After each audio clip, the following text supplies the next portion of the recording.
So food in Rome is kind of important, right? We went before we did all our research, looked up all the bunch of places that were most recommended online, social media. But we soon discovered that the actual food that the locals like to eat are not where the tourists are. And Rome is super, super touristy. And that is not where you want to spend your time waiting in line for food that clearly has kind of catered to tourists and dialed it in. So we went to places where we didn't have to wait and the food was still really amazing. So join us for the best food we ate in Rome, and hopefully you'll get to check them out too. And if not, find your own places to eat because there's tons. Trapizzino. It's one of the best kind of local quick eats and bites places we went to. We actually went to multiple locations and had this more than once. But they're basically like really crunchy focaccia that are triangular and filled with different things. So they're either meatballs or eggplant. There was some with actual like cacio e pepe pasta in them. Just really amazing sauces and flavors, and really inexpensive and very quick. We stayed at the Testaccio neighborhood for a week at a little bed and breakfast there called Seven Sweets, and right below it was a bakery that was the hub of the neighborhood called Linari. There you could find cornettos, which are the sweet croissants, and these little pizza bites that were so amazing. I ate so many of them over the course of the week there. The ones without cheese are actually really, really good because the sauce itself is perfection. But if you want cheese, they've got that too. And they have these insane whipped cream filled buns that you can eat that are pretty Roman staples. They love their sweets in the morning, and this was no exception. Mm. Oh, it's so good. Good? It's like a whipped cream inside, but not too sweet. That's kind of intense for breakfast, but you do you. I used to spray whipped cream into a bowl and just eat the whipped cream, so no, not too good. That's disgusting too. Speaking of sweets, the next one is short and sweet. The Tiramisu at Del Olmo. It's a little hole-in-the-wall place run by a family for many generations next to Termini Station, and Alan declares that this tiramisu is the best he's ever had in his life, and he's eaten a lot of them.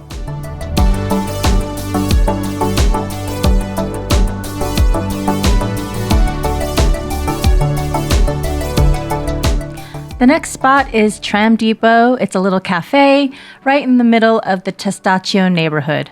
A really great local spot if you want to check it out. They've got outdoor seating, super chill vibes, and a really varied menu. They have lots of different kinds of coffees and smoothies and juices and breakfast goods. I mean, we went there multiple times and loved just sitting and watching the city go by. It was wonderful. The hours you should check to see if they're open and what's going on with them. But the 2 times we went, the service was lovely and they just let you chill. And it was a beautiful, beautiful morning.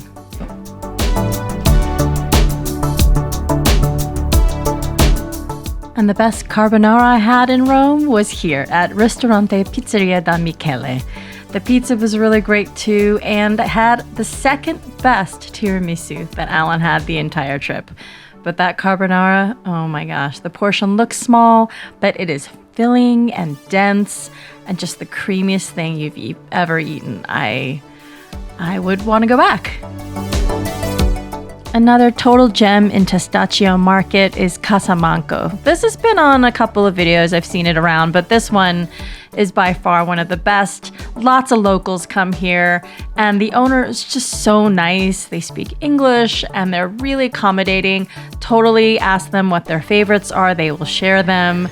And so we've got pear and gorgonzola with a little bit of sheep's cheese, pecorino, a margarita pizza, and then this one is roasted tomatoes with honey, I think, and then there's a different kind of cheese.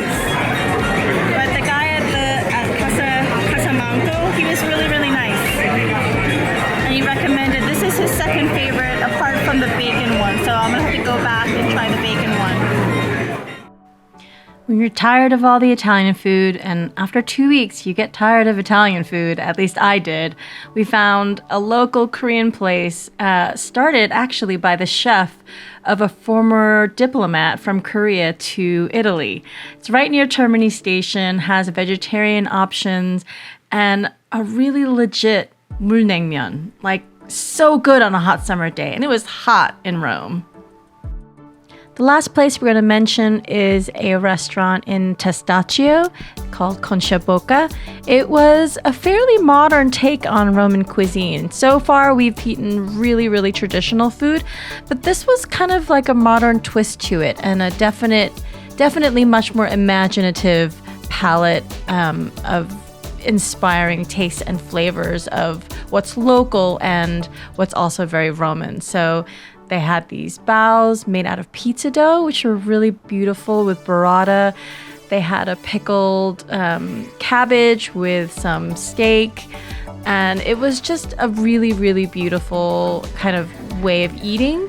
Everything was slowly paced and full of fresh vegetables. Alan, a vegetarian, so he had lots of options. And the desserts, just traditional, but with a total twist you would not expect. And just, this place, I think, capped it off for us as being one of the best.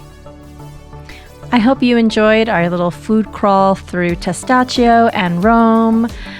There are so many things we ate, but these were definitely the standouts, the things we'll remember for a long time. We also loved going to grocery stores and checking out cafes and just enjoying life in Rome. It was definitely la dolce vita.